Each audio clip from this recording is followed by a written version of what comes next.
यहाँ पे देखिए बोर्ड पर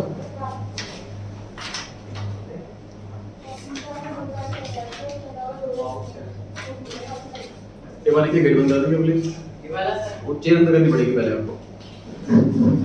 चैप्टर 7 तो ओरिजिन ऑफ ट्रांजैक्शन है।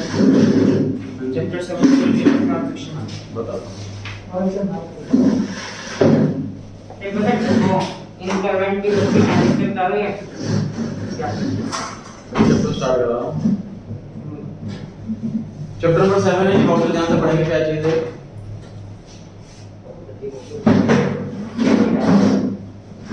चलिए सर फर्स्ट टाइम ये चैप्टर पढ़े क्यों रहे हैं, समझे रीजन को।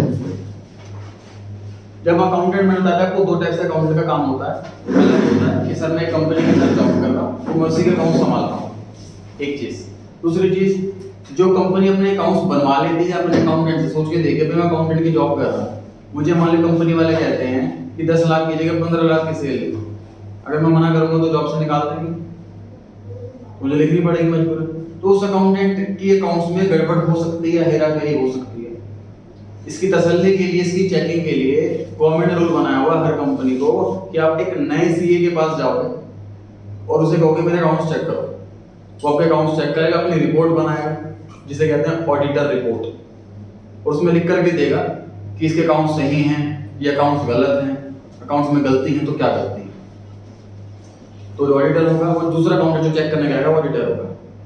तो मान लीजिए कि मैं ऑडिटर हूँ और मैं कंपनी में अकाउंट्स चेक करने के लिए जा रहा हूँ, तो मैं सब कुछ अकाउंट्स चेक कर रहा हूँ, मान लीजिए लिखा होगा कि 15 लाख की सेल हुई है। मैं कहूँगा क्या प्रूफ है 15 लाख की सेल, कैसे लिखा है 15 लाख की सेल। उसको प्रूफ में क्या दिखाना पड़ेगा, बिल। जब सेल की होगी तो बिल कटे होंगे तो बिल दिखाओ, उसने बिल दिखा दी 15 लाख के तो मैं तसल्ली हो जाएगी कि हाँ गड़बड़ नहीं। ठीक, उसके अलावा बहुत सारे ट्रांजैक्शन है, जैसे कि डेटर से पैसे मिले, क्या प्रूफ है पैसे मिले, सर रिसीट है हमारे पास, पर्ची कटते हैं, रिसीप्ट कटती है। पैसा बैंक में जमा कराए, क्या प्रूफ है, पेइंग स्लिप नाम से एक स्लिप मिलती है बैंक से, जब हम चेक बैंक में जमा करते हैं या कैश बैंक में जमा करते हैं तो वो स्लिप भरनी होती है, वो स्लिप प्रूफ है। 8 लाख की परचेज है, क्या प्रूफ है, तो बिल मिला होगा कंपनी को, जब हम किसी से परचेज करते हैं तो हमें बिल मिलता है। स्टेशनरी का खर्चा हुआ है 2000 रुपए का, क्या प्रूफ है, तो स्टेशनरी जब खरीदी होगी दुकानदार से उसका बिल मिला होगा। मतलब हर चीज का एक प्रूफ होना चाहिए, एक बिल होना चाहिए, एक कागजी सबूत होना चाहिए, तब हमें तसल्ली होगी कि अकाउंट सही है। अगर वो प्रूफ नहीं मिल पाया तो अपनी रिपोर्ट में लिख देंगे इस कंपनी ने हमें सेल के वाउचर नहीं दिखाया, इस सेल के बिल नहीं दिखाए और बाकी इसके अकाउंट चेक कर लिए वो सब सही है, तो हम गवर्नमेंट को ये रिपोर्ट करेंगे। फिर गवर्नमेंट इस पर क्या पेनल्टी लेती है, क्या लेती है, वो गवर्नमेंट का हेडेक। हम अपने काम पे स्ट्रिक्ट हैं, गवर्नमेंट क्या कंसिक्वेंस करती है, क्या प्रोसीडिंग करती है, वो हमारे कोर्ट से नहीं है। तो हमने क्या सीखना सर इस चैप्टर के अंदर, अब हम ऑडिटर हैं इस चैप्टर के अंदर और हम अकाउंट्स चेक करने के लिए जा रहे हैं, तो हम अकाउंट्स में जो बातें लिखी हैं उसके एविडेंस में, उसके सबूत में कोई कागजी सबूत होना चाहिए, इसकी तसल्ली, इसकी एश्योरिटी कर रहा है। अब हमें पता होना चाहिए कागज कितने टाइप के होते हैं जो अकाउंट्स में चेक करने वाले, जो बिल, जैसे एग्जांपल मैंने बिल का दिया, एग्जांपल मैंने रिसीप्ट का दिया, ऐसे जो एग्जांपल की टोटल लिस्ट हमें चेक पढ़नी है इस चैप्टर के अंदर, टोटल लिस्ट। कितने कितने टाइप के कागज होंगे, कितने कितने टाइप के बिल होंगे, कितने टाइप के वाउचर। वाउचर का मतलब डॉक्यूमेंट्री एविडेंस, कागजी सबूत, वाउचर का मतलब ये।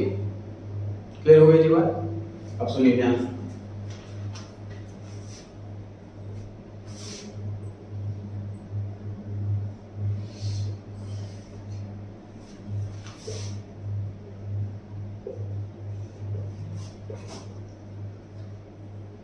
देखो जो वाउचर का जो ये प्रोसेस है कैसे चल रहा है सुनना ध्यान से।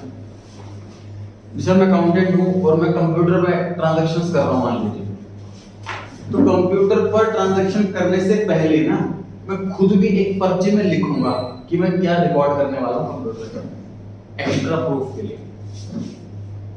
दोबारा सुनते हैं सर, कागज को जो भी ट्रांजैक्शन हो रही है, परचेज हो, सेल हो, रेंट हो, जो भी ट्रांजैक्शन लेन देन हो रहा है उसको कंप्यूटर में डालने से पहले बीच में 2 टाइप के कागज चाहिए, एक सोर्स वाउचर और दूसरा accounting voucher. Sir what is source voucher? Source voucher वो है जो कागज अकाउंटेंट को दिया जाता है, जो कागज अकाउंटेंट को दिया जाता है वो है सोर्स वाउचर। जैसे कि सर, जैसे कि अकाउंटेंट जो बैठा हुआ है वो दुकान पे सेल तो नहीं कर रहा, वो बिल तो नहीं काटेगा अकाउंटेंट, जो दुकान पर जो बिल काटना है तो खुद बॉस बैठेगा अगर प्रोप्राइटरशिप है तो, या उसने अपना कोई स्टाफ रखा होगा सेल ऑफिस में जो बिल काट रहे हैं, जो बिल काटे, तो जो बिल काट रहा है उसके पास होंगे सेल्स का रजिस्टर। वो सेल का बिल हम अकाउंटेंट को दे देगा कि भैया इतनी सेल हुई है इस दिन में, इसको रिकॉर्ड कर लो। तो ये पेपर हमें मिला, तो हम अकाउंटेंट को जो पेपर मिलता है उस पेपर का नाम है सोर्स वाउचर। मतलब सर ये सोर्स वाउचर अकाउंटेंट खुद नहीं बनाता, ये समझ पा रहे हैं बात? Yes sir. समझ पा रहे हैं बात? सोर्स वाउचर अकाउंटेंट खुद नहीं बनाता, सोर्स वाउचर अकाउंटेंट को दिया जाता। एग्जांपल मैंने दिया कि बिल, एग्जांपल मैंने दिया कि बिल, लेकिन बीच में नहीं बोलेंगे, मैं क्लास से निकाल दूंगा आपको, मैं तीसरी बार आपको बोल रहा हूँ।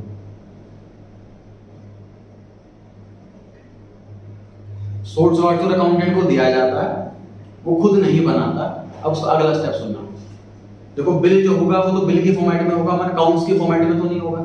जैसे कि उसमें आइटम कौन सी है, क्वांटिटी कौन सी है, रेट कौन सा है, वो सारी चीजें लिखी होंगी उसके अंदर। जबकि हम अकाउंटेंट को इस बात से मतलब नहीं है कि आइटम कौन सी बेची है ना। हम क्वालिटेटिव एस्पेक्ट रिकॉर्ड नहीं करते, हम क्वांटिटेटिव एस्पेक्ट रिकॉर्ड करते हैं। मतलब अगर सेल 3 लाख रुपए की हुई है तो मेरे लिए काम की फिगर 3 लाख रुपए हम अकाउंटेंट के लिए, उसके अंदर 50 आइटम है या एक ही आइटम है, इससे हम अकाउंटेंट को कोई लेना देना नहीं होता। ये चीज सबको पहले से पता है, ठीक? अच्छा जी, तो सर ये बिल मुझे दे दिया गया, इसमें बिल में बहुत सारे आइटम लिखी हुई है कि इसको बेचा, इतने में बेचा, ये रेट बेचा, वगैरह वगैरह। इसमें से मैं अपनी अकाउंट्स की काम की चीजें निकाल करके एक दूसरी पर्ची बनाता हूँ, उसमें लिखूंगा। फॉर एग्जांपल उस पर्ची, उस सेल के बिल में लिखा हुआ है कि हमने राम को सामान बेचा, ये आइटम बेची, इतने रुपए की बेची, तो मैं अपनी पर्ची में लिखूंगा कि राम को बेचा और सेल हुई। अपने अकाउंट्स वाली काम की चीजें, वो पर्ची का नाम अकाउंटिंग वाउचर है। ये अकाउंटेंट खुद बनाएगा इसकी बेस पर। आई रिपीट, सर हम अकाउंटेंट बैठे हुए हैं, हमें एक पेपर ला करके दिया जाएगा, फॉर एग्जांपल बिल। बिल हम अकाउंटेंट खुद नहीं बनाते, जो सेल काउंटर पे बैठा हुआ है वो बनाता है, चाहे ओनर खुद हो या मैनेजर हो या सेल्समैन हो, वो खुद बिल बनाएगा और वो बिल हमें ला करके दे देगा, हम अकाउंटेंट को। हम अकाउंटेंट उस बिल में से अपनी अकाउंट की काम की चीजें छाटेंगे, ढूंढेंगे, उसे एक अलग पर्ची पर लिखेंगे, उस पर्ची का नाम है अकाउंटिंग वाउचर। उस पर्ची पर लिखने के बाद फिर हम उसको अकाउंट्स में रजिस्टर करेंगे, कंप्यूटर के अंदर फीड करेंगे। अगर मैनुअल अकाउंट से बना रहे हैं तो जो रजिस्टर हमारे हैं जर्नल लेटर उनमें लिखेंगे, और कंप्यूटराइज्ड अकाउंटिंग कर रहे हैं तो कंप्यूटर के अंदर लिखेंगे। लेकिन कंप्यूटर में लिखने से पहले भी हम एक पर्ची बनाएंगे। सर एग्जांपल देता हूँ छोटी सी, कि बैंक में अगर हम जाते हैं पैसे जमा करते हैं, वो कहता है पहले पे स्लिप भरो, और उस स्लिप को अपने पास रखते हैं एज अ रिकॉर्ड। मतलब डॉक्यूमेंट्री एविडेंस भी हो गया और कंप्यूटर में रिकॉर्डिंग भी हो गई, डबल श्योरिटी के लिए कि कोई मिस्टेक तो नहीं हो। समझ में आ रही है बात? अच्छा, तो सर इतना समझ में आया है अभी तक कि जो वाउचर होते हैं, वाउचर का मतलब कागजी सबूत, डॉक्यूमेंटेड एविडेंस, वो 2 टाइप के होते हैं, एक सोर्स वाउचर और एक अकाउंटिंग वाउचर। सोर्स वाउचर हम अकाउंटेंट खुद नहीं बनाते, हमें दिया जाता है। हम पढ़ेंगे सोर्स वाउचर के कितने टाइप के होते हैं। उसके बाद अकाउंटिंग वाउचर जो अकाउंटेंट खुद बनाता है, हम ये भी पढ़ेंगे कि कितने टाइप के होते हैं। क्लियर हो गई बात? दोनों में डिफरेंस क्लियर हो पा रहा है? वन बाय वन देखते हैं जी।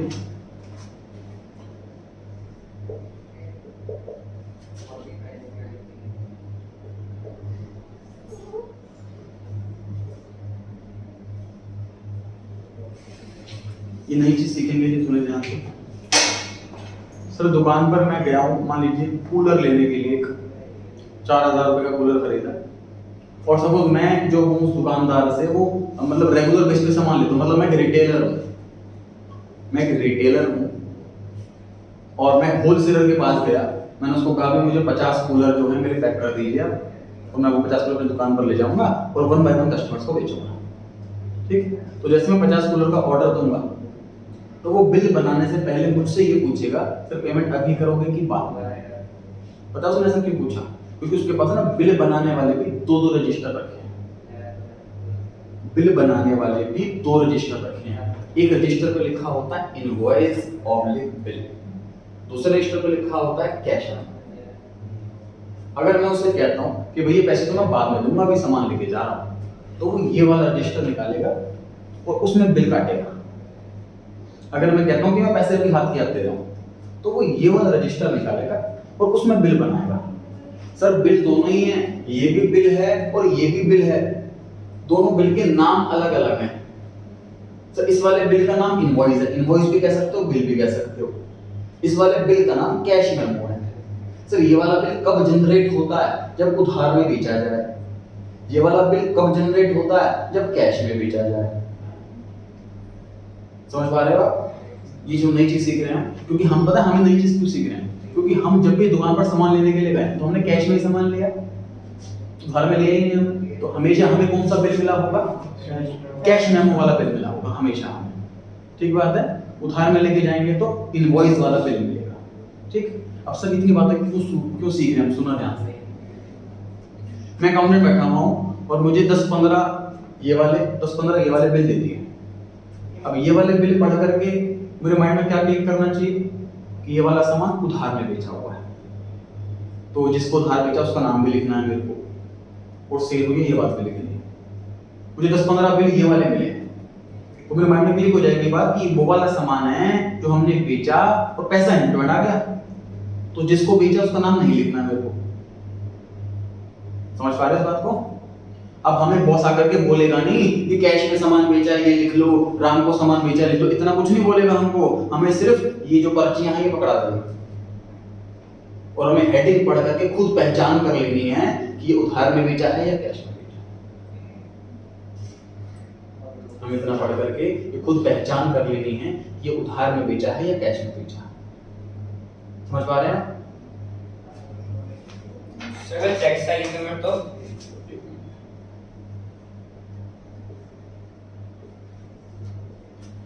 सर अगर हमने परचेज किया हो सामान तो बिल इनवॉइस मिलेगा या कैश मेमो मिलेगा?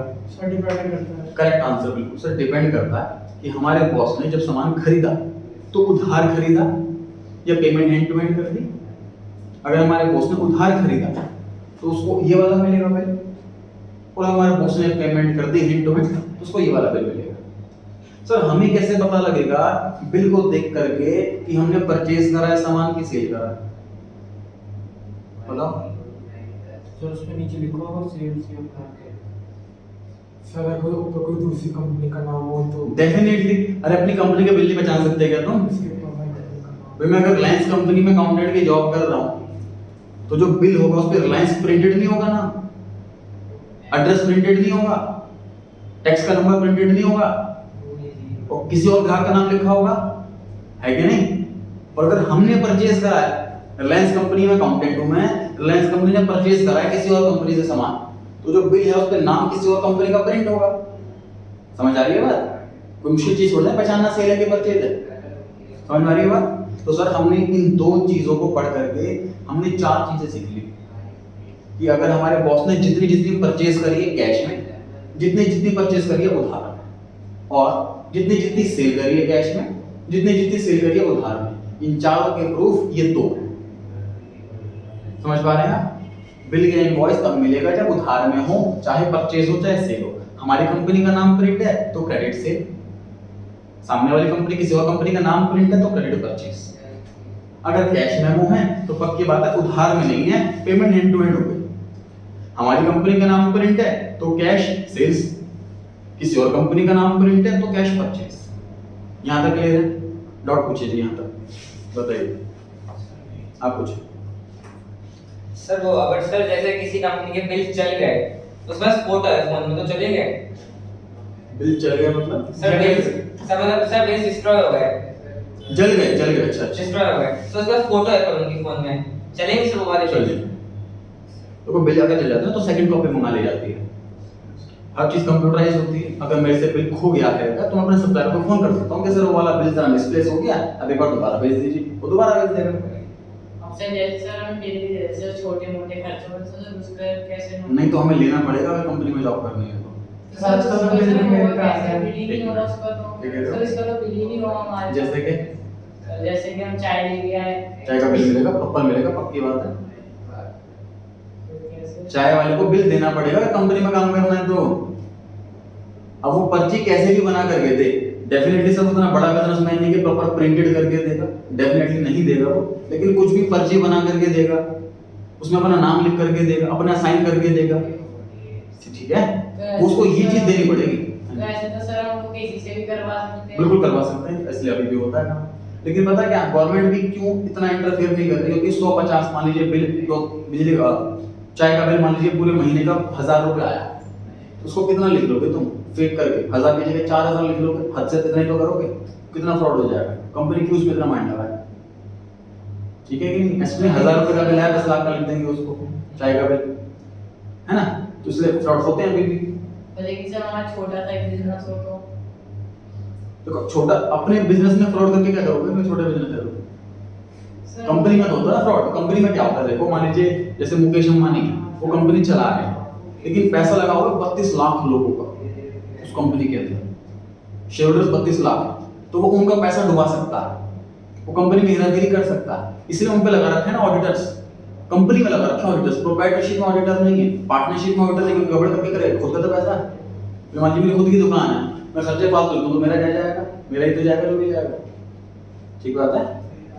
और कुछ सर जैसे हमारी सेल्स हुई 29 मार्च को, हमें पता है कि 31 मार्च को हमने रिकॉर्ड बनाना होता है अकाउंट्स का, तो कोई हमसे उधार पे लग गया तो हमने सर बिल इनवॉइस वाला बिल दिया, लेकिन सर 31 मार्च को रिकॉर्ड करने के बाद हमें पता लगा कि वो तो बैड डेट से पैसे मर गए। 2 दिन में कैसे पता लग गया? बेटर पता 3 साल बाद होता है।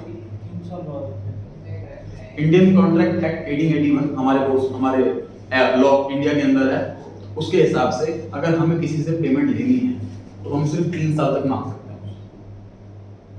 मान लीजिए आपको मैंने उधार पैसे दिए और मुझे भरोसा नहीं आपको, तो मैंने रिटर्न में लिखवा लिया कि आप मुझे पैसे दोगे, रिटर्न करोगे, मैंने आपको लोन दिया, बिल्कुल लिखा पढ़ी सब कुछ कराई है, पूरा लीगली चल रहा था, और आपके पास पैसे देने का टाइम आया और आपने कहा मैं नहीं दे रहा पैसे, अभी है नहीं मेरे पास, मैं हमसे मांगता रहा, आप दे दूंगा भी दे नहीं दे, और 2 साल हो गए सपोज, और मैं कोर्ट में केस करता हूँ आपके नीचे, तो कोर्ट केस चलेगा और कोर्ट मुझे आपसे पैसे दिलवाएगा। लेकिन अगर मैं केस 3 साल के बाद करता तो कोर्ट नहीं पैसे दे पाएगा। लॉ के हिसाब से भाई 3 साल तक कहाँ सो रहे थे आप? इतना पुराने पेंडिंग केस नहीं लेंगे, ऑलरेडी केसेस कितने सारे हैं। ठीक है जी। तो जनरली हम बैड डेट्स कब रिकॉर्ड करते हैं? जब जिसको हमने उधार बेचा है तो वो इंसॉल्वेंटी हो गया, दिवालिया हुआ, तो पैसे की चांस खत्म, या फिर 3 साल पूरे हो गए, अब तो पैसा वैसे नहीं मांग सकते। जनरली बिजनेसमैन के पास क्या होता है, टाइम ही नहीं होता इतना चीज़ों का। तो मैंने 100 लोगों को उधार बेच रखा है, अब उसमें से 5-6 लोग तो पैसा देंगे, डेली कॉल करते हैं, अब बिजनेस छोड़ करके उसी के पीछे पड़े रहे। मेरे जानने में है, उन्होंने अर्बन क्लैप वगैरह में कुछ बुलाया था, कारपेंटर बुलाया था, उसको एडवांस 1500 रुपये दिए, और वो कहता जी मैं सामान लेकर आऊँगा और काम कर दूंगा आपका। वो आए नहीं, फिर कहता पैसे दे दूंगा, कंप्लेन वगैरह करी, कुछ रिस्पॉन्स नहीं आया। वो कह रहे 1500 रुपये के लिए मैं कितनी कंप्लेन, कितने चक्कर काटता हूँ वहाँ पर, हो गए बैड डेट्स हो गए। तो जब कंप्लीट श्योरिटी होगी पैसे नहीं मिले तब बैड डेट्स रिकॉर्ड करते हैं। सर जैसे हम अकाउंट्स में कैपिटल भी रिकॉर्ड करते थे सर, उसका कोई प्रूफ होगा कि इतना कैपिटल कि हमारे ओनर ने इतने पैसे लगाया था? सर कैपिटल का प्रूफ क्या है? सर ओनर ने अगर पैसा लगाया है, इसका प्रूफ क्या है? पहले तो है जब वो कैश लेकर के आएगा ऑफिस के अंदर तब उसको रिसीट बना करके देंगे, रसीद देंगे उससे। एक दूसरा ऑप्शन कि जब वो पैसा लगाए तो वो बैंक में पैसा जमा कर रिसीट आता है, तो बैंक में कोई भी ट्रांजैक्शन है तो कहाँ से आए, ये इसका प्रूफ हो जाता है। और ड्राइंग से भी रिसीट मिलेगी। राइट। और कुछ है? सर पे लिखा होता है कि इन दोनों में से कौन सा बिल है वो?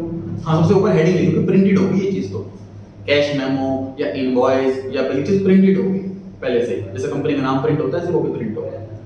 सर किसी कंपनी ने अकाउंटेंट हायर नहीं कर रखा तो?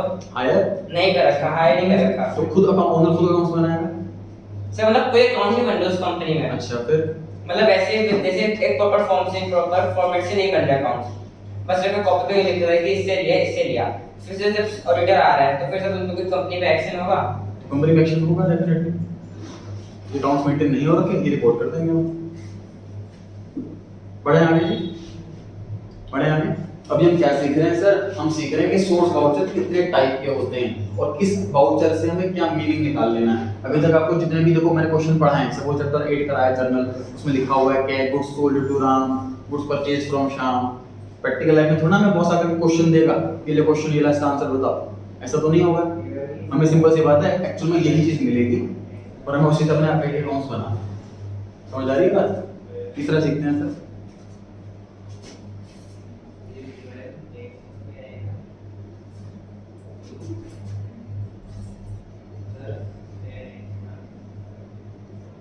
जब भी हम अपने बैंक के अंदर पैसा जमा करते हैं या किसी से चेक मिला वो जमा करते हैं तो साथ में हमें एक और पर्ची भरनी पड़ती है जिसका नाम होता है पेइंग स्लिप। ये दो पार्ट के अंदर होती है, बीच में पार्टीशन होता है। उसमें हम अपना नाम, अपना अकाउंट नंबर, अकाउंट किस टाइप का है, सेविंग है, करंट है, डेट, कैश जमा कर रहे हैं तो कौन सा नोट कितने हैं, 2000 के कितने नोट, 500 के कितने नोट, 100 के कितने नोट, ऐसा कुछ लिखेंगे। अगर चेक है तो चेक कौन से बैंक का है, चेक का नंबर कौन सा है, चेक का अमाउंट कितना है, ये सब उसके अंदर लिखेंगे। और जैसे मान लीजिए मैं कैश जमा कर रहा हूँ तो मैं कैश और पेइंग स्लिप दोनों अपने हाथ में लेकर के कैशियर को दे दूंगा, वो कैश काउंट करेगा, पेइंग स्लिप में जो मेरी डिटेल्स लिखी हुई है उसको चेक करेगा और चेक करने के बाद वो पैसा जमा कर लेगा और ये वाली पर्ची पर अपने बैंक की स्टैंप लगा करके मुझे वापस दे देगा।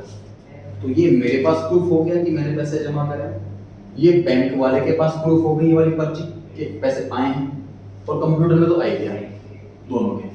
मतलब मैं ऑनलाइन बैंकिंग से चेक करूंगा तो मेरे अकाउंट में पैसा बढ़ चुका होगा और उसके यहाँ पैसा कट चुका होगा। This is paying slip. Clear होगी बात?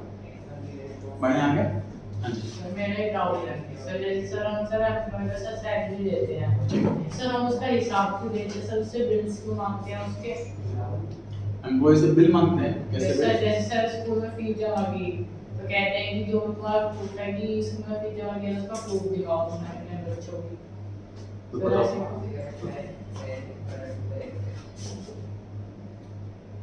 टॉपिक से अलग है तो फिर डिस्कस कर रहा हूँ, तो डाउट है तो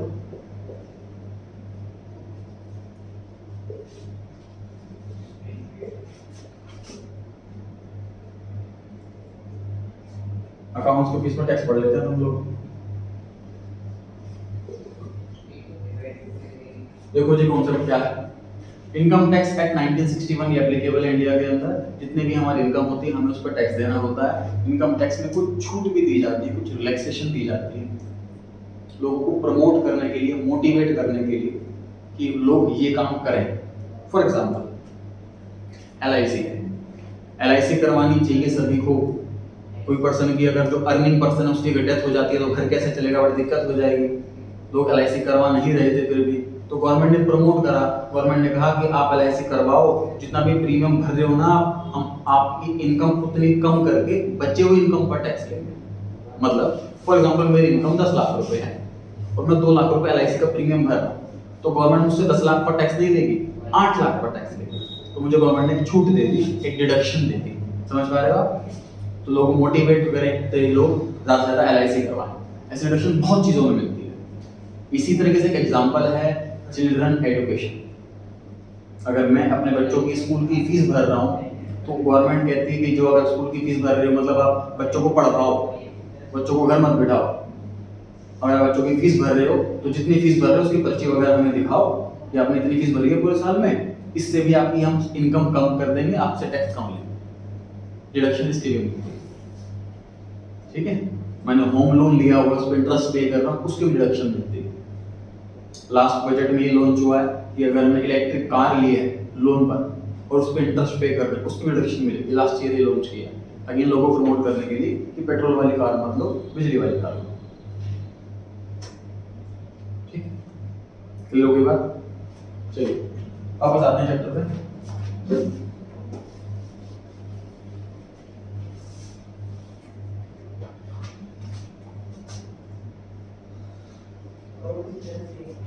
Check, sir, what is check? Check is nothing but an order to the bank to pay the amount written in the check to the person who is holding the check. Simple सी बात है। आपके पास suppose मेरे 5 लाख रुपए रखे हो और मेरे को किसी के भी पैसे देने, मान लो मुझे एम्प्लॉय की सैलरी देनी तो मैं कहता हूँ घर से जाके 10,000 रुपये ले लेगा। किसी को 50,000 रुपये देने तो घर से जाके ले लेगा, तो मेरे पैसे वहाँ पर रखे हुए उसके पास, ये दे देगा उनको। अब इसके पास जो बंदा पैसे लेने के लिए आया उसके पास इसको क्या पता कि मैंने भेजा है कि नहीं? तो कोई प्रूफ ऐसा होना चाहिए तो मैं कॉल करके बताऊंगा कि भैया मैं भेज रहा हूँ उस पर्सन को, इस नाम से पर्सन आएगा, इसको दे देना। एक तरीका तो ये होगा। अब इसी को सोचो बैंक की तरह कि बैंक एक ICICI बैंक एक पर्सन है, मैंने वहाँ पर 5 लाख रुपये जमा कर दिए। कोई पैसे लेने के लिए आएगा तो बैंक भेज दूंगा, कोई से जाकर पैसे ले लेगा। बैंक के पास क्या प्रूफ है? तो मैं एक order, cheque is an order, मैं उसको साइन करके दूंगा। तो ये चेक एक ऑर्डर है बैंक को कि बैंक जो मैं अमाउंट लिख के दे रहा हूँ वो अमाउंट दे दो उस पर्सन को जो ये चेक लेकर के आया है। समझ पा रहे हैं नहीं? और मतलब चेक का फॉर्मेट वगैरह आपको शायद आइडिया हो गई है। बाकी कोर्स में तो नहीं है हमारे लिए, मुझे पॉइंट से डिस्कस कर रहे हैं बस। पे अमाउंट जो होगा वो वर्ड्स में भी होगा और नंबर्स में भी होगा। यहाँ पर साइन करने की जगह होगी। पे किसको करना है ये लिखा होगा, नाम लिखा होगा उसका, कंपनी है तो रिलायंस लिमिटेड, पर्सन है तो राम या श्याम जो भी है, ठीक। इसमें दो ऑप्शन होते हैं सर, कि मान लीजिए मैंने आपको चेक दे दिया और आप बैंक में जाकर के कैश निकाल लो। दूसरा ऑप्शन एक होता है कि मैं आपको चेक देता हूँ और वो कैश नहीं देगा बैंक वाला, आपके अकाउंट में ही पैसा ट्रांसफर करेगा। आई रिपीट, चेक सर दो टाइप के चेक होते हैं। एक तो चेक में लेकर के दिया बैंक में और उससे पैसा निकलवा लिया मैंने। दूसरा टाइप का चेक होता है कि मैंने चेक दिया और पैसा अकाउंट में ही ट्रांसफर होगा, ठीक। ज्यादा सेफ वाला कौन सा? ज्यादा सेफ वाला जो अकाउंट वाला, क्योंकि मान लीजिए मैंने आपको चेक दिया जो कि कैश वाला है और आपसे गिर गया, किसी और को मिल गया, तो वो जाके कैश निकाल लेगा। समझ में आ रही है बात? कंप्लीट करते हो मुझे, समझ में आ रही है बात? चेक आपसे खो गया तो कोई और जाके कैश निकाल लेगा। अच्छा, अगर मैं अकाउंट वाला चेक दूंगा तो मान लीजिए मैंने गर्वित के नाम से चेक काटा है, तो वो गर्वित के अकाउंट में ही जमा होगा, वो किसके अकाउंट में जमा नहीं होगा। तो जब इनको चेक दूंगा, सपोज इनके से किसी को गिर भी गया, कहीं किसी और को मिल गया, तो उसका नाम गर्वित हो जरूरी तो नहीं, उसके लिए चेक बेकार है। सर सपोज उसने कोई अपना फ्रेंड ढूंढ लिया जिसका नाम गर्वित है, फिर तो डेफिनेटली वो उस गर्वित के अकाउंट में पैसा जमा कर देगा, लेकिन हमें तो पता चलेगा कहाँ जमा हुआ है। मतलब हम आगे बैंक में ये प्रोसीडिंग बढ़ा सकते हैं, बैंकों में कंप्लेन करूंगा कि जी हमारा चेक मिसप्लेस हो गया था और किसी और ने जमा करवा लिया अपने अकाउंट में, तो बैंक ट्रेस कर सकता है क्योंकि अकाउंट में पैसा जमा हुआ है, उसका अकाउंट नंबर, नाम, एड्रेस सब मिल जाएगा, तो रिफंड लिया जा सकता है, लीगल प्रोसीडिंग बढ़े जा सकती है। तो ये सेफ तरीका हो गया अकाउंट से अगर हम ट्रांसफर करवाते हैं, कैश वाला नहीं। तो सर अकाउंट वाला है या कैश वाला है कैसे पता लगता है? हम इसको ना दो लाइन कर देते हैं, जैसे कहते हैं चेक को क्रॉस कर देना, क्रॉस चेक कहते हैं इसको। तो ऐसे लाइन डाल देते हैं तो ये बैंक को हिंट होती है कि बैंक को मैं ये कह रहा हूँ कि जो चेक लेकर के आना है इसे कैश मत देना, इसके अकाउंट में जमा करना है। एक बात, सेकंड एक रीजन ये भी होता है कि तो मैंने इनको चेक दे दिया कैश वाला, इन्होंने पैसे निकाल लिए, अब कुछ दिन बाद कहते हैं भाई पैसे लाओ, मेरे पैसे कहाँ हैं? मैं कहता हूँ चेक दिया था, कहते कहाँ चेक दिया, मुझे तो कोई चेक नहीं दिया। ये कह सकते हैं ऐसा। अब मैंने अकाउंट वाला अगर करवाया है तो मेरे अकाउंट से पैसा उनके अकाउंट में गया होगा, प्रूफ है मेरे पास, आप नहीं लड़ सकते। तो रीजन ये भी है। समझ आ रही है बात? अकाउंट पे ही चेक करना इसे कहते हैं। अकाउंट पे ही करने का मतलब क्रॉस करने का मतलब, क्रॉस भी कर सकते हैं तो इसमें अकाउंट पे ऐसे भी लिख सकते हैं, दोनों का मीनिंग एक ही है। दोनों में हम बैंक को ये इंस्ट्रक्शन दे रहे हैं कि जो चेक लेकर के आया है उसी के हाथ में कैश मत पकड़ा देना, उसके अकाउंट में पैसा ट्रांसफर करना। तीसरा रीजन एक और होता है, अगर कैश देंगे इसको तो हाथ के मेरे अकाउंट से पैसा कट जाएगा, और अगर अकाउंट में ट्रांसफर कराएंगे तो 2 दिन का समय लगता है इसमें, 2 दिन तक मेरे अकाउंट में पैसा बढ़ा रहेगा। इंटरेस्ट कुछ क्या पूछ रहे हैं सर? कैश चेक समझ नहीं आया, कैश वाला। कैश वाले चेक में क्या होता है कि मैंने इनको चेक दिया और ये बैंक में जाएंगे और पैसे निकाल लेंगे मेरे अकाउंट से, सिंपल। सर उसमें वेरीफाई नहीं करेंगे कि यही कर देते हैं या ये कोई और है? कैश वाले में अकाउंट नंबर नहीं लिखा होता। नहीं, अकाउंट तो वैसे भी लिखा होता है, मुझे मेरे नाम का अकाउंट में चेक कर रहा हूँ तो बैंक का अकाउंट नंबर तो वैसे भी लिखा होगा इनका। सर सेपरेट एक पेन स्लिप बनेगा ना, पढ़ा था ना ऊपर टॉपिक, जो भी चेक या कैश डिपॉजिट करेगा वो साथ में पेन स्लिप भरेगा। तो जब ये पेन स्लिप भरेगा उसमें अपना अकाउंट नंबर लिखेंगे। पर सिंपल सी बात है, मैं गर्वित को चेक दे रहा हूँ तो मैं इसका अकाउंट नंबर क्यों पूछूं? तो गर्वित का नाम से चेक लिखूंगा, आपको बताऊं अभी जब जमा कराएंगे तब अपने बैंक को बताएंगे कि मेरा अकाउंट नंबर ये है जिस वाले अकाउंट में जमा करना पैसा। हाँ जी, और सर जैसे सर इसमें का डेट की क्या लिमिट होती है? इसमें डेट की क्या लिमिट होती है सर? 3 मंथ की लिमिट होती है। 3 मंथ तक हम चेक करा। हाँ, आज की डेट का चेक है तो 3 मंथ तक वैलिड है, उसके बाद एक्सपायर हो जाएगा, दोबारा चेक बनवाना पड़ेगा। सर चेक डिपॉजिट करने के बाद हमें कोई प्रूफ मिलता है कि हमने डिपॉजिट करा? ये बताया तो, ये भूल गए 2 मिनट में। अब सर जैसे हमने 3 महीने पहले की डेट डाल दी गलती से, तो सर फिर क्या होगा? तो चेक बेकार हो गया, वो चेक डालते ही सर ओवर राइटिंग नहीं चलती इसमें। ओवर राइटिंग नहीं चलती इसमें। अगर सच चेक का कुछ कोना वो फट गया तो हो जाएगा चेक बार। नहीं, दोबारा चेक बनवाओ। सर ये ऊपर में डबल लाइन भी खुद ही डालने होते हैं पेन हाँ, से। खुद डाल देती हाँ। जो चेक बनाता है ना वो डालेगा, और जो पेमेंट कर रहा है वो। सर अगर इस समय जाते जाते माइंड चेंज कर दिया तो बैंक वाले कैसे उनको कह देंगे वो डबल लाइन डाल सकते हो ऊपर। दोबारा बोलो। जैसे हमने इस समय पहले कैश का सोचा था, फिर जाते जाते हमारा माइंड चेंज हो गया। फिर पैसे लेने वाला क्यों सोचेगा, उसको तो कैश मिल रहा है, अभी खाती है, वो क्यों डिले करेगा, देने वाला डिले करेगा। सर लेने वाला कोई ऑब्जेक्शन डाल सकता है कि मुझे सिर्फ कैश चाहिए बिल्कुल अकाउंट। ऑब्जेक्शन डाल सकता है, पैसे लेने से पहले तो उनकी टर्म्स कंडीशन पे डिपेंड है, हम अकाउंटेंट की सोचे इस बारे में। सर इसमें लॉस भी क्या हो सकता है, लेकिन हमारे पास मैसेज तो आ जाएगा कि हमारे अकाउंट से पैसे कटे हैं कैश वाले में, हम्म। लेकिन किसने पैसे लिए इसका क्या सबूत है ना। तो लेकिन बैंक में कैमरा तो होगा, प्रूफ तो हो जाएगा कि मतलब वो प्रोसीडिंग, मतलब जो तो लॉन्ग प्रोसीडिंग हो गई ना, कि सबूत वही पर्सन खुद नहीं किया, मैंने आपको चेक दिया, आप खुद नहीं गए, आपने किसी अपने स्टाफ को भेज दिया, ठीक है। तो सर जो कैश लेने गया होगा तो उसका अकाउंट नंबर नहीं लिखेंगे हम कि भाई ये लेके गया था, प्रूफ नहीं लेंगे उससे कोई। सर मैंने राम को चेक काटा तो सर कितने अकाउंट होंगे सर, राम तो बैंक वाले कौन से राम के अकाउंट में डालेंगे। वो तो अपना अकाउंट नंबर बताया। जब चेक जमा कराएगा तो भाई पेन स्लिप भरेगा, है ना, उसका अकाउंट नंबर लिखेगा। कैश होता है तो उसका पेन स्लिप भरी जाती है, जैसे तो ये वाली चीज मैं पहले पढ़ाता हूँ उससे। तो सर ये तो उसका सबूत हो गया ना कि उसके पास सबूत हो गया आपको पे करने का। हाँ, डिपॉजिट करने के लिए प्रूफ हो गया। हाँ जी सर अब तो कह रहे कोई प्रूफ नहीं होता कि चेक हमने किसके उस पे गया है, ये तो प्रूफ हो गया ना कि सर उसके। मैंने कौन से वाले पॉइंट के लिए कहा था प्रूफ नहीं होगा, मैं तो कह रहा हूँ कि मैं चेक किसी को दे रहा हूँ तो मेरे अकाउंट से उसके अकाउंट में जाएगा, मेरे पास प्रूफ है कि मेरे अकाउंट से पैसे कटे और किसी वाले अकाउंट में ट्रांसफर हो, मेरे पास तो प्रूफ है। सर बैंक वाले में कैश वाले में कुछ होगा प्रूफ हमारे पास। कैश में ना मिलेगा डिपॉजिट स्लिप, तो डिपॉजिट स्लिप का मतलब कुछ डिपॉजिट कर रहे हैं, विड्रॉ करने के लिए थोड़ी ना डिपॉजिट स्लिप भरेंगे।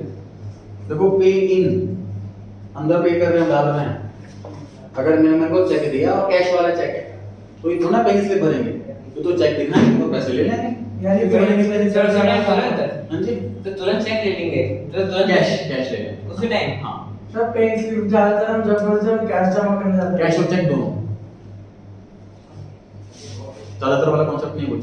यानी जिससे हम कैश चेक लेके आए कि हमारे अकाउंट का पैसा डलवाने तो भी हम पे स्लिप देंगे। हाँ, मतलब पता लगा ना बैंकों की कौन से अकाउंट में पैसा डालना है, घर में 50 हो सकते हैं बैंक के अंदर भी, ठीक बात है। अगर सर उसके अकाउंट में भी पैसे नहीं है और हम जैसे चेक बाउंस हो जाएगा, इसे चेक कैश वाला चेक है, कैश वाला अच्छा कैश मिलेगा ही नहीं इसको फिर। लेकिन जितना होगा उतना मिल नहीं, जाएगा। 1 रुपये भी अगर अकाउंट में कम है तो बाउंस हो जाएगा चेक। मेरे अकाउंट में 4 लाख रुपए, मैंने आपको 4 लाख 1,000 का चेक दिया, चेक बाउंस हो जाएगा। अगर ओवरड्राफ्ट की फैसिलिटी अवेलेबल करवाई हो हाँ, ओवर फैसिलिटी अवेलेबल रखे तो फिर पास हो जाएगा। अगर सर चेक की बैक साइड पे कुछ लिख दिया तो हो जाएगा कर पास। सकते हैं। हाँ, और कुछ बढ़िया है चलिए।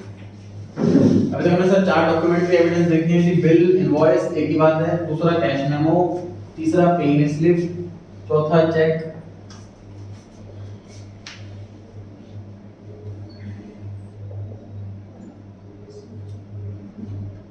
रिसीट। कोई भी कस्टमर सर हमको पैसा दे के जाता है, मान लीजिए मैंने सामान बेचा और पैसे हाथ के हाथ मिल गए, तो उसको रिसीट नहीं मिलेगी, कैश मेमो मिलेगा। मैंने सामान बेचा उधार तो ये दूंगा उसको, अब 10 दिन के बाद वो पैसे दे गया तो अब ये दूंगा उसको रिसीट। डुप्लीकेट में बनती है, तो डुप्लीकेट में मतलब ये सर जब ओरिजिनल के नीचे कार्बन कॉपी लगी होगी, उसी के नीचे उसी की कॉपी होगी, जब मैं बिल बनाऊंगा तो कार्बन कॉपी पे अपने आप प्रिंट हो जाएगा, ओरिजिनल कॉपी मैं पेन से देने वाले को दे दूंगा और डुप्लीकेट कॉपी मेरे पास ऐसा प्रूफ रहेगी। सामने वाला मुझे पैसे देता है तो उसके पास भी प्रूफ है कि इसने पैसे दिए हैं, मेरे पास प्रूफ है कि मैंने पैसे दिए हैं।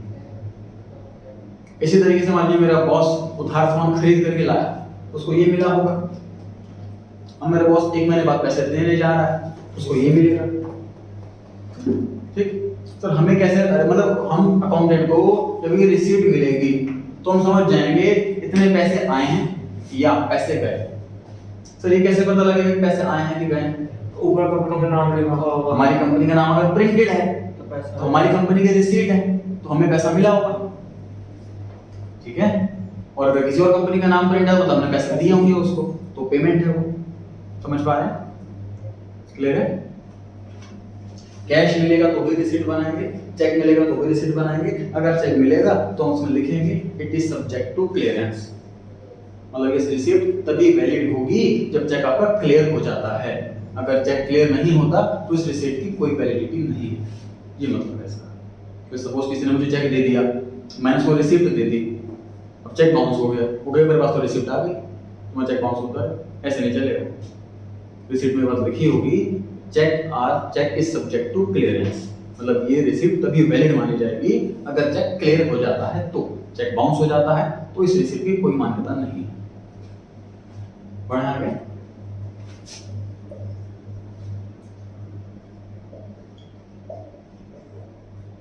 क्रेडिट नोट, इसका थोड़ा सा लास्ट क्लास थोड़ा था। तो मैंने अपने कस्टमर को सामान बेचा उधार, इसका प्रूफ है। कस्टमर ने पैसे दे दिए, इसका प्रूफ है।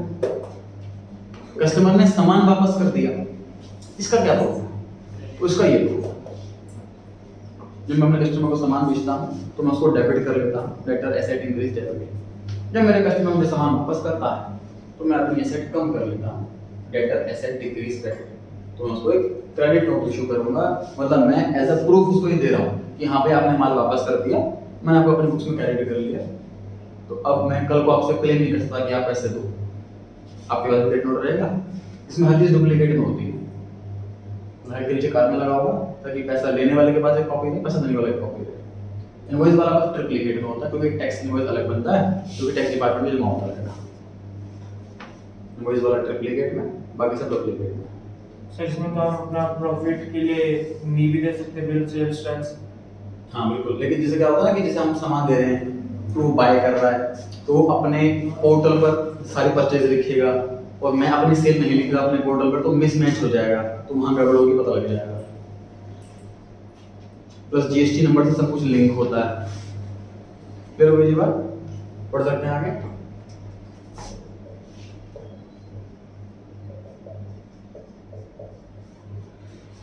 तो जब मैं कुछ खरीद करके लाता हूं उधार, प्रूफ इनवॉइस, मैंने पैसे दे दिए वापस, जो गुड्स खरीदा उसकी पेमेंट कर दी, प्रूफ। मैंने पैसे वापस नहीं करे, मैंने गुड्स ही वापस कर दी, गुड्स बेकार लगे, डेबिट नोट।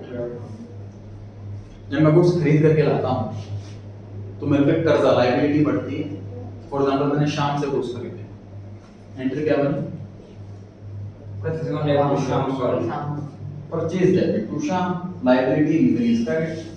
मैंने शाम को गुड्स वापस कर दिए, लायबिलिटी खत्म हो गई, लायबिलिटी डिक्रीज डेबिट, शाम debit to purchase return.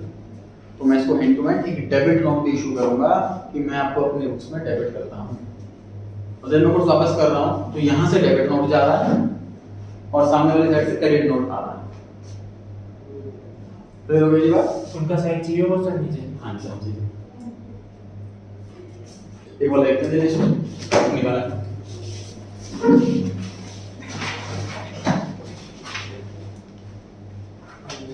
Page number question number 5। 36 page number question number 5। Share कर लीजिए, आगे बढ़ जाइए।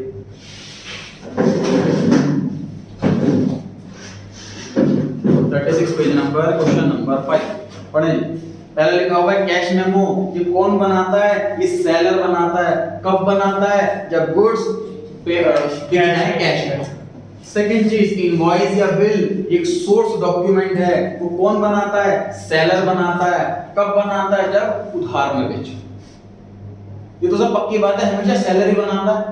तो वैसे तो नहीं मैं कस्टमर सामान लेने के लिए मैं बिल बना रहा हूं, तो ऑब्वियस सी बात है सेलर ही बनाएगा, चाहे उधार हो चाहे कैश, है ना। तीसरी चीज रिसीट। रिसीट कब होती है सर? जब कैश या चेक कस्टमर से मिल जाता है तो एक रिसीट इशू की जाती है और वो डुप्लीकेट में बनाई जाती है। मतलब पैसा जो लेके जा रहा है उसके पास भी रहे, जैसे मैंने आपको फी की रिसीट दी तो वो भी डुप्लीकेट में बनाई, ओरिजिनल आपको दी, डुप्लीकेट मैंने आपके पास रखी हुई।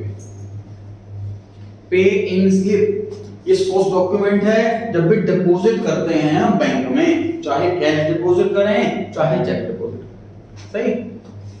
चेक एक रिटर्न इंस्ट्रूमेंट है जो हमने बैंक पे ड्रॉ करा है, बैंक पे बनाया है कि पे करो इस डेट पर या इस डेट के बाद, अप टू 3 मंथ है। ये हमारे कोर्स के अंदर नहीं है 3 मंथ की लिमिट, क्योंकि अपडेट होती रहती है। पहले 6 महीने का टाइम था, 3 महीने का आया, ये अकाउंट्स की कोर्स के अंदर नहीं है। डेबिट नोट एक डॉक्यूमेंट्री एविडेंस है उस सामने वाले पर्सन के लिए कि हमने उसको अकाउंट को डेबिट कर दिया है, साथ में रीजन लिखाओ क्यों डेबिट करा, कुछ वापस करे इसलिए या कोई और रीजन। क्रेडिट नोट एक डॉक्यूमेंट्री एविडेंस है कि हमने सामने वाले को क्रेडिट कर दिया है अपने बुक्स में और साथ में रीजन भी लिखा होगा। क्लियर हो गई ये बात? पढ़ सकते हैं आगे? चलिए आगे नहीं पढ़ना, बोर्ड पर आ जाइए। सर कंप्लीट हो गई है लिस्ट सोर्स वाउचर की। अब हम आ रहे हैं अकाउंटिंग वाउचर पे।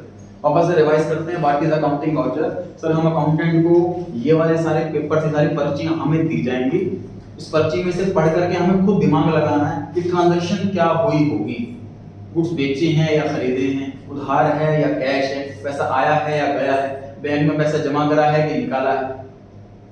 ये सब कुछ हमें इसको पढ़ करके खुद दिमाग लगाना है, क्वेश्चन नहीं मिलेगा हमें प्रैक्टिकल लाइफ में। ठीक बात है?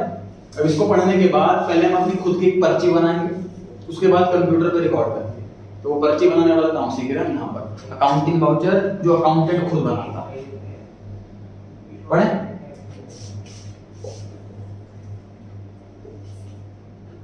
कैश वाउचर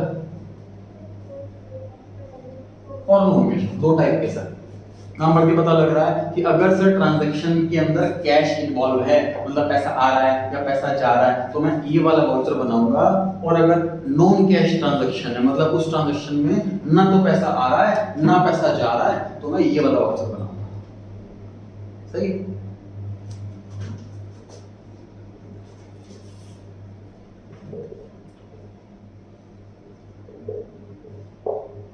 ये वी से वाउचर। जब पैसा आता है तो हम कैश को क्या करते हैं? डेबिट करते हैं, क्रेडिट करते हैं? डेबिट करते हैं।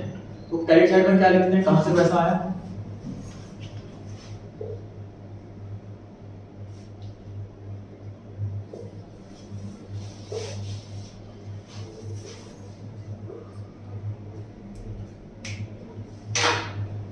चैप्टर समझिए खत्म हो गया। सर जब भी पैसा मिलेगा तो मैं क्रेडिट वाउचर बनाऊंगा, जब भी पैसा देंगे पे करेंगे तो हम डेबिट वाउचर बनाएंगे, अगर ट्रांजैक्शन में कैश है ही नहीं तो हम नॉन कैश वाउचर बनाएंगे। सर नॉन कैश वाउचर का कोई दूसरा नाम भी होता है, इसको हम ट्रांसफर वाउचर कहते हैं। नॉन कैश वाउचर का दूसरा नाम भी होता है जिसे हम ट्रांसफर वाउचर कहते हैं। डिस्कस करते हैं, चलिए प्रैक्टिस करते हैं कि कौन सा वाउचर कब बनेगा। मैं आपको ट्रांजैक्शन बोलता हूं और आप मुझे बताएंगे कि इन तीन में से कौन सा वाउचर बनेगा।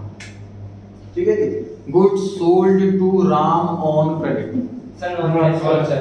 नॉन कैश वाउचर बनेगा सर, या फिर इसको ट्रांसफर वाउचर भी कह सकते हैं, क्योंकि उधार सामान बेचा है तो ना कैश आ रहा है और ना कैश जा रहा है। Rent paid, cash voucher. आपको कैश वाउचर नहीं बोलना, आपको डेबिट वाउचर या क्रेडिट वाउचर बोलना। Debit voucher. डेबिट वाउचर, क्योंकि अगर कैश पे होता है तो हम डेबिट वाउचर बनाते हैं।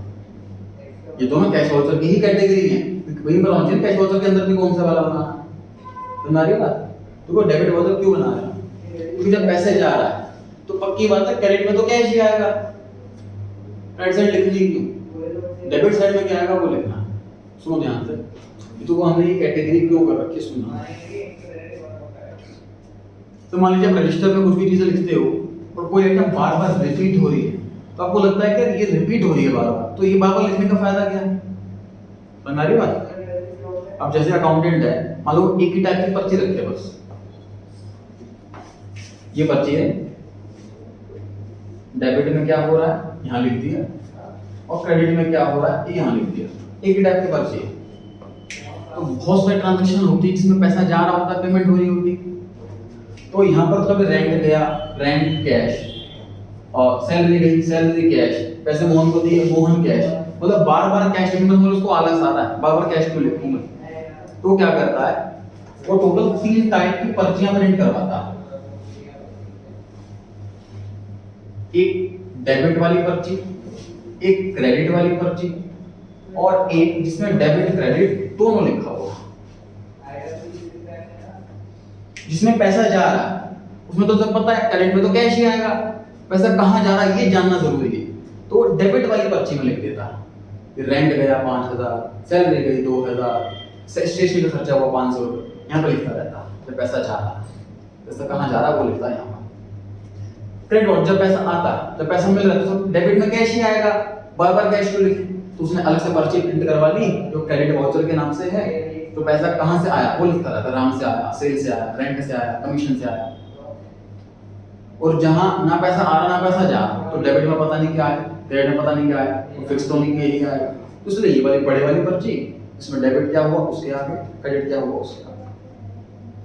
हम अकाउंटेंट जब ऑडिट करने के लिए जाते हैं बैंक में, तो कंप्यूटर में रैंडम हमें पता होता है रैंडम कहाँ ट्रांजेक्शन गलतियां हो सकती हैं, रैंडमली एंट्री खोलते हैं कंप्यूटर के अंदर और हम कहते हैं इसकी अकाउंटिंग वाउचर निकाल के दो।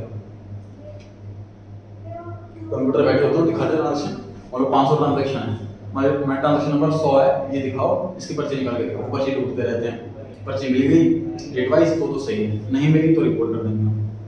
हमें तो गलती निकालने का ऑर्डर कर दो। सर पर्ची में नंबर लिखते हैं कि 100 नंबर की पर्ची है 100। हाँ बिल्कुल बिल्कुल। और सर जैसे रिटर्न में हो तो मतलब रिटर्न में हो मतलब मैनुअल अकाउंटिंग है, कंप्यूटर नहीं है, तो रजिस्टर में ढूंढ लूंगा, मतलब रजिस्टर पे रखा बड़ा मोटा सा काफी ट्रांजैक्शन हो रही है और पेज नंबर 45 पे मैंने कोई भी ट्रांजैक्शन बोल दी, इसकी पर्ची निकाल के देखो। और सर वो जो सर हमारे वाउचर होते हैं सर हम उसे ही यूजर ही सर पिन कर देते हैं रजिस्टर में या फिर सर अलग से बनाते हैं। नहीं पता उसका फायदा नहीं होगा ना, वहीं पिन कर देंगे। तो सोचो अगर मैं किसी चीज का बैकअप ले रहा हूँ, फॉर एग्जांपल जैसे आपने सुना हो हार्ड डिस्क वगैरह होती है, उसमें क्या करता है डेटा का बैकअप ले लेते हैं, लेकिन जहां मैं लैपटॉप रखूं वहीं हार्ड डिस्क रखूं तो फायदा क्या होगा बैकअप लेने का? जहां रजिस्टर रखा हुआ है पर्ची में अलग जगह रखूंगा, फॉर एग्जांपल चोरी भी हो गया तो रजिस्टर होगा, पर्चियां बच जाएंगी, उस पर्ची के बेस पे दोबारा रजिस्टर बन सकता है। ठीक है, फॉर एग्जांपल आग लगी जगह में तो वो अलग अलग जगह पर रहेगी, उसे साथ में स्टेपल नहीं किए जाते, अलग अलग ही रखे जाते। दूसरी बात 25 स्टेपल करोगे कैसे? डेबिट में राम है, क्रेडिट में सेल है, तो राम के रजिस्टर में स्टेपल करोगे कि सेल्स के रजिस्टर में स्टेपल करोगे? ठीक है ना, हमारी तो अकाउंटेंट के पास 3 टाइप की पर्चियां बनवाई रखी हैं उसने, एक डेबिट वाली पर्ची, एक क्रेडिट वाली पर्ची और एक डेबिट क्रेडिट दोनों वाली पर्ची। डेबिट वाली पर्ची का भी यूज करता है जब पैसे जा रहे होंगे, क्योंकि क्रेडिट में तो कैश आएगा पता ही है, डेबिट में कहां गया पैसा वो जानना होता। क्रेडिट वाली पर्ची जब पैसा आएगा और डेबिट क्रेडिट दोनों वाली पर्ची जब पैसा नहीं है ट्रांजैक्शन के अंदर। ठीक है नी, cash received from Mohan, sir credit voucher, credit credit voucher सभी श्योर हैं? सर नॉट कैश वाउचर क्यों? सर ये फ्रॉम क्रेडिट आ रहा है। कैश रिसीव्ड फ्रॉम राम, पैसा मिल रहा है, नॉन कैश नहीं है, कैश ट्रांजैक्शन। ठीक है जी, rent received, sir credit voucher, credit voucher, goods sold to Mohan for cash, debit voucher, credit voucher, sales होता है। Goods I repeat, goods sold to Mohan for cash. ये पढ़ के मुझे बताओ सोर्स वाउचर कौन सा मिला होगा मेरे को? क्या सोर्स वाउचर कौन सा मिला होगा? Cash memo. कैश मेमो है ना। मेरा क्वेश्चन है goods sold to Mohan for cash, Mohan नाम का कस्टमर दुकान पर आया, हमने सामान बेचा, पैसा एंड टू एंड मिल गया, तो सोर्स वाउचर कौन सा? Cash memo. और अकाउंटिंग वाउचर कौन सा? Credit voucher, credit voucher. जब पैसा मिलता है तो क्रेडिट वाउचर बनाया जाता है। समझ आ रही है बात? पक्का ध्यान रखिएगा अच्छे से। पढ़ते हैं वापस से, पेज 36 पर आ गए हम। पहला क्वेश्चन, ये वाउचर किसे कहते हैं? डॉक्यूमेंट प्रिपेयर किया जाता है रिकॉर्ड करने के लिए ट्रांजैक्शन को बुक्स में, उसे वाउचर कहते हैं। सेकंड क्वेश्चन, वाउचर कितने टाइप के होते हैं? 2 टाइप के होते हैं, सोर्स वाउचर और अकाउंटिंग वाउचर। सोर्स वाउचर किसे कहते हैं? सोर्स वाउचर वो डॉक्यूमेंट है जो ट्रांजैक्शन की एग्जिस्टेंस से आ जाते हैं। तो सेल हुई तो सेल से बन गया, परचेज हुई तो परचेज से बन गया। और आगे एग्जांपल दे देते रखिए, हम भी जो डिस्कस कर चुके हैं। उसके बाद देखा अकाउंटिंग वाउचर क्या है? अकाउंटिंग वाउचर एक रिटन में डॉक्यूमेंट है जो ट्रांजैक्शन को एनालाइज करते हैं। हम कहां से एनालाइज करते हैं? क्या देख के एनालाइज करते हैं? सोर्स डॉक्यूमेंट देख के एनालाइज करते हैं। और फिर अकाउंटिंग के लिए, रिकॉर्डिंग के लिए उसको अकाउंटेंट बनाता है। एक बार अकाउंटेंट भी 2 होते हैं, जूनियर सीनियर। तो ऐसा हो सकता है कि जूनियर अकाउंटेंट को बोल दिया तुम अकाउंटिंग वाउचर बनाओ, फिर सीनियर से चेक करवा लो, तो आगे लिखा होगा signed by the authorised person. ठीक है। थर्ड क्वेश्चन, अकाउंटिंग वाउचर कितने टाइप के होते हैं? कितने टाइप के होते हैं बताओ? कैश वाउचर, कैश और नॉन कैश 2 टाइप के होते हैं। ये लिखा हुआ है, पहला लिखा हुआ है जी कैश वाउचर। कैश वाउचर तब बनाया जाता है जब पैसा आ रहा हो या पैसा जा रहा हो। दूसरा नॉन कैश वाउचर, इसका दूसरा नाम ट्रांसफर वाउचर। ये कब बनाया जाता है? उस ट्रांजैक्शन के लिए इस ट्रांजैक्शन में कैश हो ही ना। जैसे bill, example invoice, bill, debit note, credit note, ये नॉन कैश वाले वाउचर होते हैं। नॉन कैश वाउचर पर प्रिपेयर किया जाता है उन वाले ट्रांजैक्शन के लिए जैसे कि सर चेक भी तो हो सकता है नॉन कैश में, चेक भी तो हो सकता है नॉन कैश में। चेक पर पेमेंट हो गई। सर बैंक का नॉन कैश में आएगा ना? हाँ जी, बैंक का नॉन कैश नहीं कैश में आएगा। बैंक का हाँ। क्योंकि सर बैंक बढ़ा ना, कैश तो नहीं बढ़ा। कैश बुक में तो था बैंक। कैश वर्ड ध्यान रखो, कैश सेल्स, मैंने गुड्स बेचे और पैसे इंक्रीमेंट। अच्छा मुझे एक बात बताओ कि मैंने गुड्स बेचे, बदले में चेक मिला, तो मैं ये दूंगा कि ये दूंगा? कैश में। सर कैश कैश मेमो दूंगा। कैश मेमो का मतलब ये मत सोचो कि कैश ही मिल रहा हो। कैश मेमो का मतलब है कि उधार में नहीं भेजा, पेमेंट हैंड टू हैंड हो गई।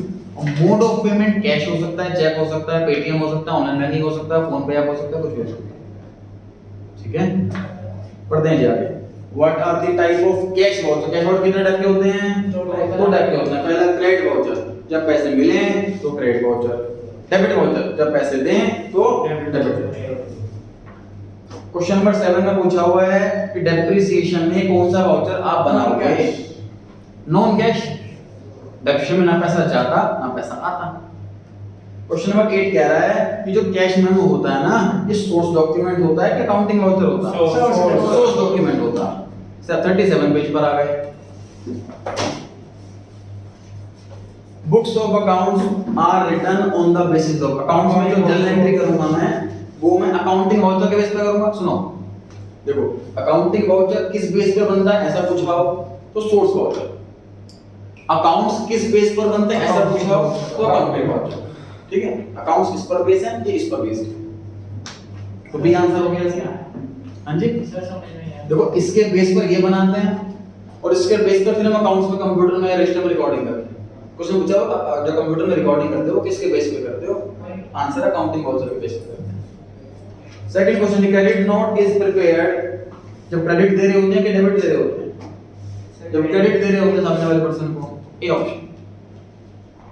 थर्ड क्वेश्चन, कैश मेमो कब बनाया जाता है? जब कैश फेस होल्ड हो जब गुड्स बेचे कैश में। कौन सा ऑप्शन? B option. सारे आंसर दे रखे हैं, टिक लगाने की आवश्यकता नहीं। Fourth question, cash memo is a source voucher for purchase of goods. कौन से वाली? For cash purchase. A option, cash purchase. Fifth question, invoice is a source voucher for seller of goods. क्यों? कौन से वाले के लिए? Sir cash sales. Credit sales, invoice and अलग। बिल। इनवॉइस कब होता है? जब उधार वाली सेल होती है, क्रेडिट सेल्स होती है। Sixth question, invoice is a source voucher for purchase of goods. कौन से वाले के लिए? Credit sales, credit purchase. Credit purchase. Buyer है ना क्वेश्चन के अंदर। क्वेश्चन नंबर 5 के अंदर हम सेलर हैं, क्वेश्चन नंबर 6 के अंदर हम बायर हैं। तो बायर हैं तो परचेज के बाद ऑप्शन वाला चूज करेंगे। इनवॉइसेस से उधार वाली परचेज, डी ऑप्शन। ठीक है, 7वें क्वेश्चन पर आ गए जी हम। अकाउंटिंग वाउचर प्रिपेयर किया जाता है किसके बेस पर? Source voucher. सोर्स वाउचर के बेस पर, A option. 8th question, goods वापस कर दिए बायर ने तो वो कौन सा नोट बनाएगा? डेबिट नोट बनाएगा। क्रेडिट नोट तो सेलर बनाता है।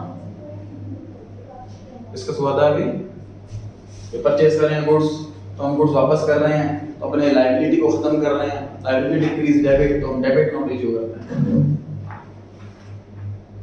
9th क्वेश्चन, सेलर के पास गुड्स वापस आ गए तो वो क्या बनाएगा? क्रेडिट नोट बनाएगा। सेलर बनाता है क्रेडिट नोट, बायर बनाता है डेबिट नोट, ये ध्यान रखेंगे। 10th क्वेश्चन में वाउचर किसके लिए बनाया जाएगा? तो सारे से बनाया जाएगा, हर ट्रांजैक्शन के लिए। ट्रांजैक्शन किसी भी टाइप की हो सभी के लिए बनाया जाता है। तो ऑल ऑफ दीस हो गया आंसर। अगर सर वो गुड्स ऑर्डर करे तो ट्रांजैक्शन नहीं, अगर सपोज उनके साथ पेमेंट एडवांस में करती है तो बिल्कुल बने। पेमेंट हुई, बताओ कौन सा वाउचर बनेगा? पेमेंट भी है सर, डेबिट वाउचर। 11th में कैश मेमो कौन सा है इनमें से? Source voucher. सोर्स वाउचर है।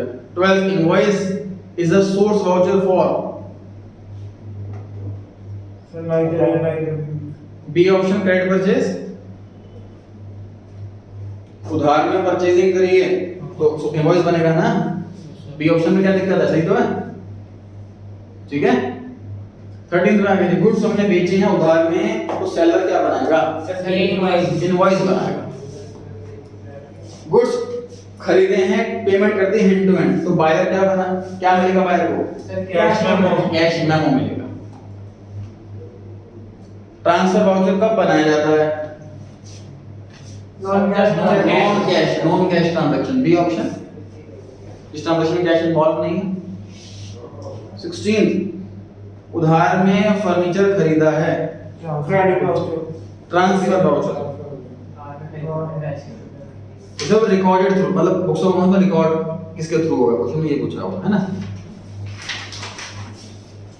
फिल इन द ब्लैंक्स पर आ गए हम। Cash memo is prepared when goods are sold against cash. Invoice is a source voucher for purchase of goods on credit, उधार में खरीदे। If buyer return the goods, तो क्या बनाएगा? Debit note. वापसी के टाइम बायर बनाता है डेबिट नोट, सेलर बनाता है क्रेडिट नोट। आगे 4th क्वेश्चन, कैश मेमो कौन सा वाउचर है? सोर्स वाउचर होता है। डॉक्यूमेंट्स सॉरी गुड्स बेचे उधार में, तो सेलर क्या बनाएगा? इनवॉइस बनाएगा। इनवॉइस के लिए हम बिल भी लिख सकते हैं। 6th क्वेश्चन, गुड्स परचेज करे, पेमेंट हैंड टू हैंड कर दे, तो बायर क्या मिलेगा? Buyer cash memo. प्रूफ बस में आ गई जी। पहले कहता है कि कैश मेमो एक सोर्स वाउचर है, बिल्कुल सही लिखी है बात। आगे लिखा है तब बनाया जाता है जब उस उधार में खरीदे। गलत है जी, फॉल्स हो गया, कैश में होना चाहिए। सेकंड क्वेश्चन कहता है इनवॉइस सोर्स वाउचर है जब गुड्स बिकते हैं उधार। सही है। अकाउंटिंग वाउचर सोर्स वाउचर से प्रिपेयर किया जाता है। सही है। 4th क्वेश्चन, सेलर को जब गुड्स वापस मिल जाते हैं तो वह क्रेडिट नोट बनाता है। सही है। अकाउंटिंग वाउचर कैश और क्रेडिट दोनों टाइप के परचेज के लिए बनाया जाता है। ये भी सही है। चैप्टर खत्म हो गया जी। आज जो ऑनलाइन वाली क्लास है उसमें यही चैप्टर कराया जाएगा, तो आप ऑनलाइन आप स्किप कर सकते हैं। आज की क्लास में गेट ऑफ होगा, कल सुबह 11 बजे चैप्टर नंबर 6 होगा, कोई आना करना चाहे कर सकता है। कल शाम को 5 बजे चैप्टर 11 सब्सिडी बुक्स उसे खत्म कराया जाएगा, कंटिन्यू कराया जाएगा। और कल शाम 7 बजे वाले बैच चैप्टर नंबर 8 जर्नल और सर 5 चैप्टर 11 इसमें डेबिट क्रेडिट वाला पढ़ा है।